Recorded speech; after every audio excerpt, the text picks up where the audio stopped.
Good afternoon student. আজকে আমি তোমাদের যে চ্যাপ্টারটা পড়াচ্ছিলাম জীববিদ্যা ও মানব কল্যাণ, এই চ্যাপ্টারের শেষ টপিকটা আলোচনা করছি। মানে আমরা প্রায় শেষের দিকে, আজকে পড়লে চ্যাপ্টারটা আমরা মোটামুটি কমপ্লিট করে ফেলবো। তো কি আজকে পড়াবো? আজকে পড়াবো মানব কল্যাণে জীবাণুদের ভূমিকা পড়াবো। আর এই জীবাণুদের ভূমিকা, এক কথায় জীবাণু বা অণুজীব যারা ব্যাকটেরিয়া, ভাইরাস, ছত্রাক, এরা আমাদের প্রত্যেক দিন জীবনে কী কী উপকার করে। এরা ক্ষতির সঙ্গে সঙ্গে বিভিন্ন উপকারও করে।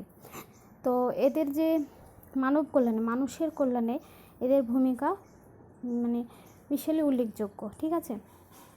তো এই যে এরা কী কী উৎপাদনের কাজ করে বা কী কী ভূমিকা পালন করে, এরা খাদ্য সামগ্রী উৎপাদনে কাজে লাগে। তারপর মদ্য শিল্পে, ঔষধ উৎপাদনে, ভ্যাকসিন উৎপাদনে, এক কথায় টিকা, তারপর বিভিন্ন ভিটামিন উৎপাদনে এরা কাজে লাগে।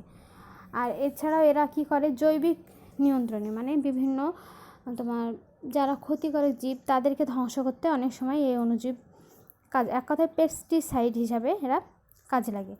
তারপর বিভিন্ন অণুজীব সার বা জীব সার তৈরি করতে এরা সহায়তা করে। তাহলে ফার্স্টে মানব কল্যাণে জীবাণুদের যে ভূমিকা, কী কী উল্লেখযোগ্য ভূমিকা পালন করছে খাদ্য সামগ্রী উৎপাদনে। তো আমরা জীবাণুদের থেকে ওদের দ্বারা কী কী খাদ্য উৎপাদন করতে পারি? দই, যেমন ল্যাক্টোব্যাসিলাস ব্যাকটেরিয়া, তাই না? এর থেকে আমরা কী উৎপাদন করতে পারি? দই। এছাড়া পনির, মাখন, ঘোল, ইডলি, ফিশ সস ইত্যাদি উৎপাদনে কিন্তু বিভিন্ন ব্যাকটেরিয়া কাজে লাগে। তাহলে এইগুলো কী উৎপাদনে? খাদ্য সামগ্রী উৎপাদনে। এবার মদ্য শিল্পে বা অ্যালকোহল শিল্পে। মদ্য শিল্পে বা অ্যালকোহল শিল্পে কী করে, বিভিন্ন ফলের রস, যেমন খেজুরের রস, তারপরে গেজিয়ে মদ তৈরি করা হয়। মানে বিভিন্ন ফলের রসকে অনেক দিন রেখে সেটাকে এক কথায় গেজিয়ে পচিয়ে সেখান থেকে মদ উৎপাদন করা হয়। গজানোর জন্য জীবাণুদের ভূমিকা উল্লেখযোগ্য। কী কী জীবাণু এখানে আছে? ক্লস্ট্রিডিয়াম, তারপরে লিউকোনস্ট্রোক, তারপর সার্সিনা ইত্যাদি প্রজাতির মানে অণুজীব এক কথায় এখানে ব্যবহৃত হয়। তাহলে এরা তাহলে আমাদের মনে রাখতে হবে যে মদ্য উৎপাদনে কী কী অণুজীব ব্যবহৃত হয়, এগুলো কিন্তু মনে রাখতে হবে। এবার দেখো ঔষধ উৎপাদনে আমরা জানি যে নানা রকম অ্যান্টিবায়োটিক উৎপাদনে, যেমন স্ট্রেপ্টোমাইসিন, তারপর নিওমাইসিন, এরিথ্রোমাইসিন, তারপরে ফেনিকল, টেট্রাসাইক্লিন ইত্যাদি। এগুলো অনেকগুলা, তো তোমাদের মোটামুটি মনে রাখতে হবে। তারপর অ্যাজিথ্রোমাইসিন, তারপরে আমরা একটা জানি পেনিসিলিয়াম, তাই না? পেনিসিলিন এক কথায় উৎপাদনের কাজে লাগে ইত্যাদি অণুজীবদের আমরা ব্যবহার করে থাকি। তাহলে এরা অ্যান্টিবায়োটিক উৎপাদনে। এছাড়া ভ্যাকসিন উৎপাদনে, কী কী রোগের ভ্যাকসিন, যেমন তোমার কলেরা, প্লেগ, তারপর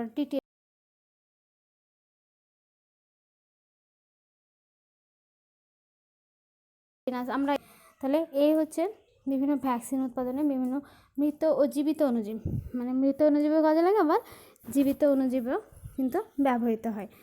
আর ভিটামিন উৎপাদনে কী কী ভিটামিন উৎপাদনে ব্যবহৃত হয়? ভিটামিন B2, B12, C উৎপাদনে কিন্তু কয়েকটি ব্যাকটেরিয়া ব্যবহৃত হয়। বেশিরভাগ কিন্তু ব্যাকটেরিয়া ব্যবহৃত হয়। এছাড়া কিছু আদ্য প্রাণী, প্রোটিস্টাও কিন্তু ব্যবহৃত হয়। তাহলে এই গেল মানব কল্যাণে জীবাণুদের ভূমিকা। এবার দেখো জৈবিক নিয়ন্ত্রণে মানে বিভিন্ন ক্ষতিকারক জীব যারা ফসলের ক্ষতি করে, মানুষের দৈনন্দিন জীবনে বিভিন্ন বস্তু সামগ্রীর ক্ষতি করে, তাদের নিয়ন্ত্রণ করতে কী কী ব্যাকটেরিয়া কাজে লাগে, অণুজীব কাজে লাগে।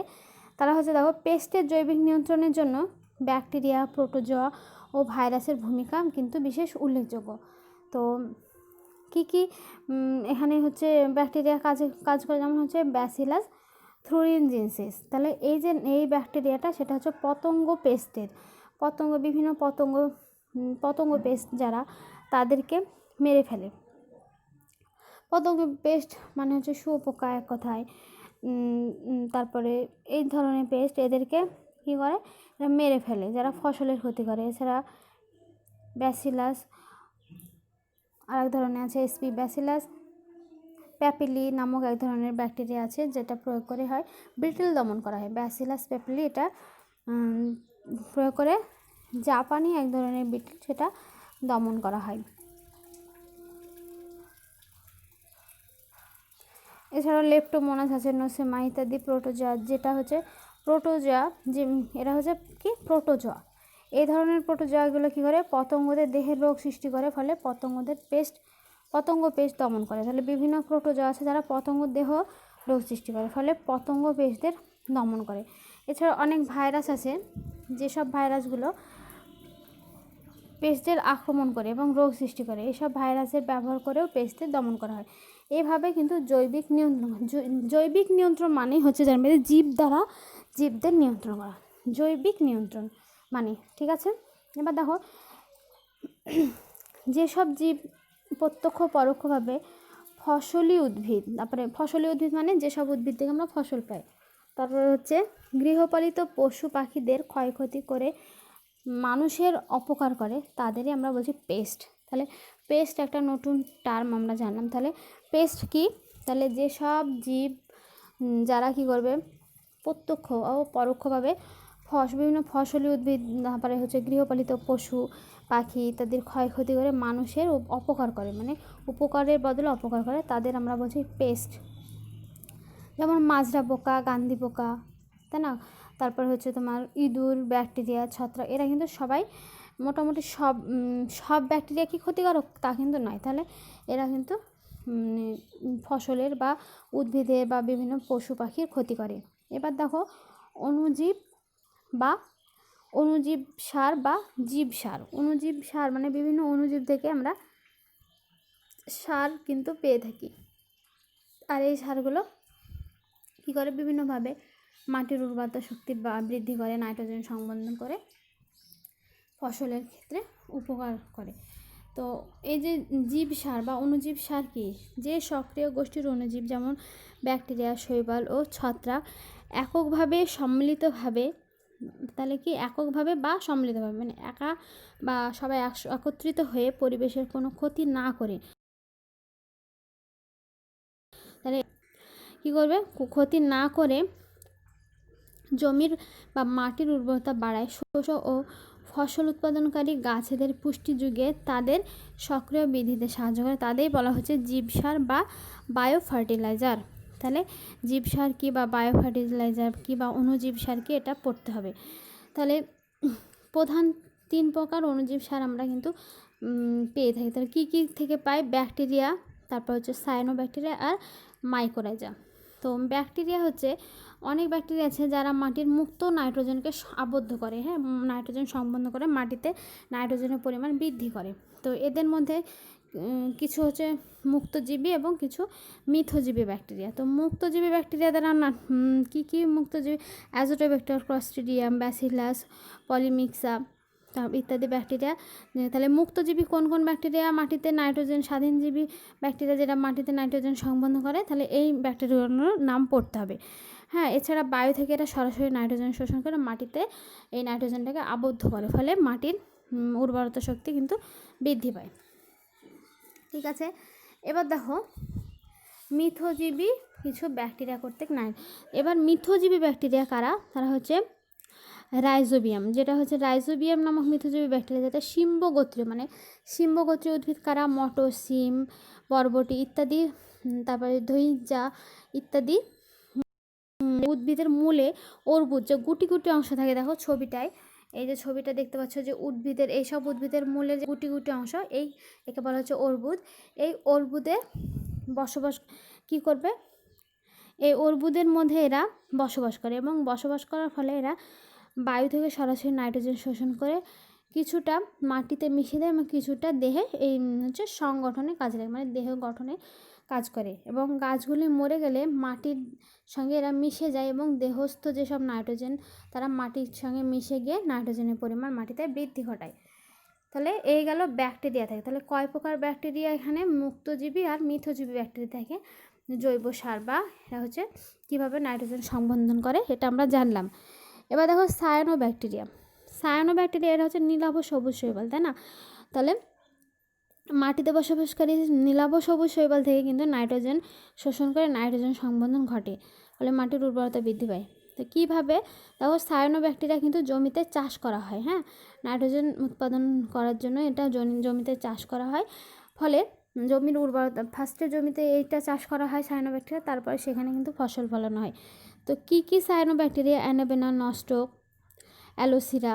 তো এই অ্যানোবেনা, নস্টক, অ্যালোসিরা এই কটা, তারপর হচ্ছে টলিপথিক্স ইত্যাদি, তারপর হচ্ছে স্ট্রিগোনিমা, মানে যেগুলো তোমাদের মনে রাখতে পারবে, এরকম মনে পড়ে রাখতে হবে তাহলে। তারপরে সিলিড্রোস্পারমাম ইত্যাদি সায়ানোব্যাকটেরিয়া, যেগুলো তোমার কী করবে, যেটা মাটিতে চাষ করা হয় এবং মাটিতে নাইট্রোজেন স্থিতিকরণ ঘটাতে পারে। সায়ানোব্যাকটেরিয়া জমিতে জন্মালে কী হয়? জমির উর্বরতা অনেক বৃদ্ধি পায়।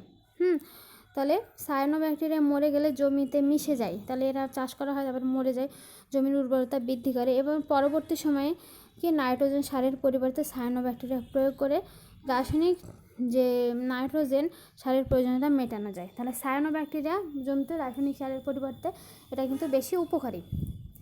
এবার হচ্ছে মাইকোরাইজা, এরা হচ্ছে এক ধরনের ছত্রাক। তাহলে আমরা ফার্স্টে পড়লাম ব্যাকটেরিয়া, তারপরে হলো নীলাভ সবুজ শৈবাল, আর এবার হচ্ছে ছত্রাক। অণুজীব হিসাবে ছত্রাককে মাইকোরাইজা, যা পাইন গাছের মূলে বসবাস করে। এইসব মাইকোরাইজার জন্য মাটি থেকে অধিক মাত্রায় পুষ্টি উপাদান শোষণ করতে পারে। তাহলে এইসব মাইকোরাইজাররা কী করে?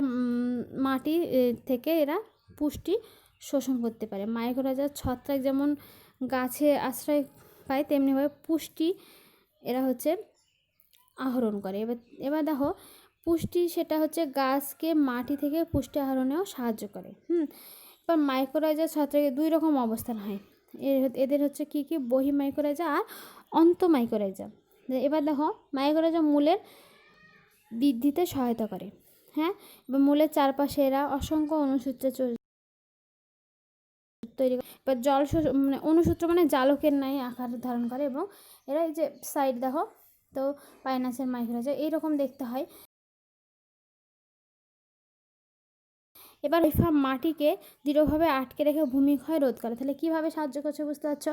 এরা জালের মতো বিন্যাস করে এবং মাটিকে আঁকড়ে রাখে। এবং শিম্ব জাতীয় উদ্ভিদে মাইকোরাইজা এটা অর্বুদ গঠন করে, যেটা আমরা আগেই জানলাম যে শিম্ব মানে কি? সিম, মটর ইত্যাদি উদ্ভিদে অর্বুদ গঠন করে। পাইনাসের মূলে মাইকোরাইজা ছত্রাক লিগনোলাইটিক, তাহলে লিগনোলাইটিক ও সেলুলোজ উৎসেচক ক্ষরণ করে। তাহলে কী কী পাইনাসের মূলে কী কী উৎসেচক ক্ষরণ করে? লিগনোলাইটিক ও সেলুলোজ উৎসেচক ক্ষরণ করে, মাটিতে পড়ে থাকে উদ্ভিদের দেহাংশকে পচন ঘটায়, ফলে হিউমাস গঠন করে।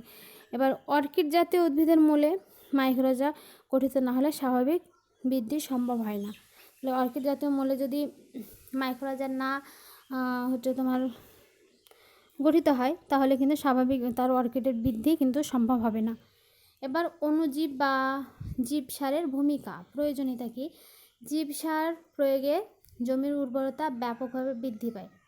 ঠিক আছে, তারপর হচ্ছে রাসায়নিক নাইট্রোজেন সারের চাহিদা পূরণ ঘটে। তাহলে রাসায়নিক নাইট্রোজেন সারের পরিবর্তে এটা যদি দেওয়া হয়, তাহলে ওই সারের চাহিদা পূরণ ঘটে।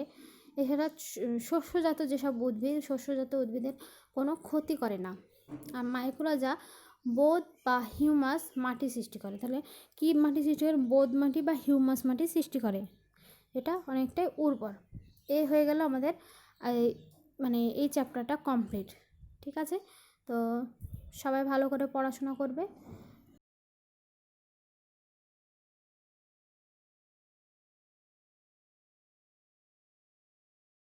তো এখানে